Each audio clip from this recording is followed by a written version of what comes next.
Over the next few weeks, we're getting to know each of the regional winners of this year's Environmental Stewardship Award program.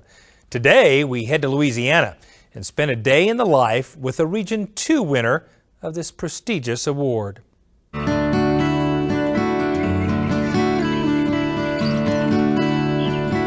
On a steamy summer morning, cattle graze through the longleaf pines in the savannas of southwest Louisiana. This is Daigle Farms, home to Dave and Mary Ann Daigle and their daughter, Clara.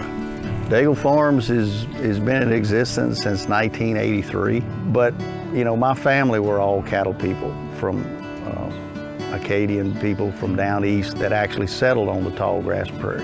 I like it because you're able to see the trees and the woods and the cows grazing. I see the impact of what he's been doing and how it has improved our pastures. We try to manage from a business viewpoint with a concept known as integrated resource management, which means we identify everything that's out here that has a value, and we make a conscious effort to develop those values. When it comes to this environment, Dave Daigle knows his stuff. By education, he's an environmental scientist, and he worked for the Louisiana Department of Environmental Quality.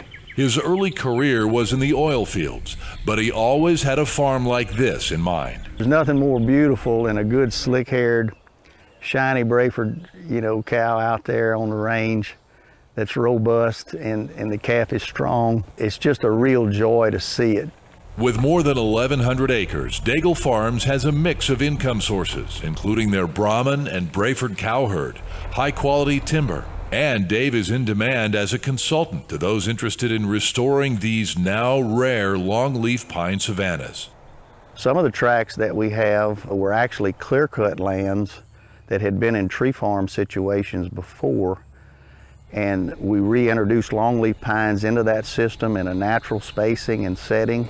Since starting his farm in 1983, Dave has made steady progress in improving his land with the use of prescribed burning and cattle grazing. David has done an outstanding job of utilizing all the tools that were historically accurate in these longleaf pine savanna systems.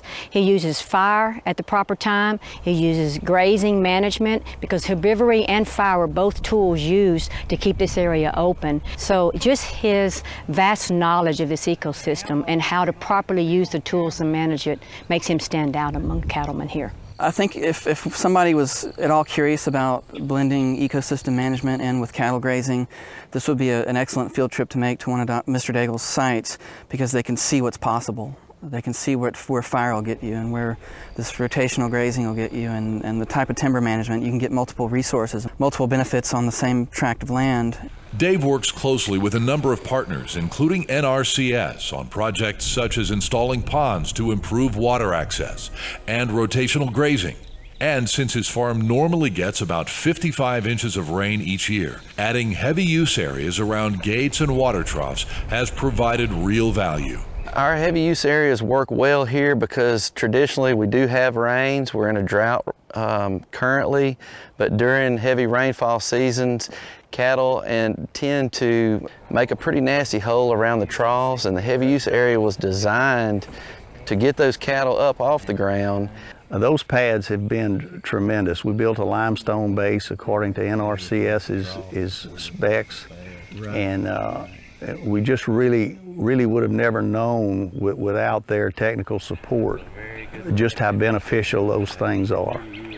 Dave also battles the Chinese tallow tree, an exotic species that crowds out natural habitat. He uses a mix of fire and chemical treatments to control this invasive tree. Normally we use a basal spray spot treatment throughout the landscape. Remedy works really well in an oil base. We spray the bottom 1 foot of the tree all the way around, and we feel like we get something very near to 100% kill of that seed tree, and its roots. Daigle Farms is home to a diverse array of rare and endangered plants, and Dave has worked with wildlife agencies to create habitat for the endangered red-cockaded woodpecker. I'm a sincere believer that, that I can graze cattle here, that I can maintain diversity, and I can manage it right there where a red-cockaded woodpecker lives. Whether it's sharing ideas with others, managing timberlands, or working with the cow herd, it's clear Dave Daigle and his family have a passion for life and for their land. To me, that's what God intended for him to do, was to be on the land. He didn't intend for David to have an office job, I guess you'd say. He's happier being on the land with his cows. You know, it adds a level of a quality of life that no business plan can incorporate. There's not a day that goes by, not a one, that we don't marvel at the wonders of nature here.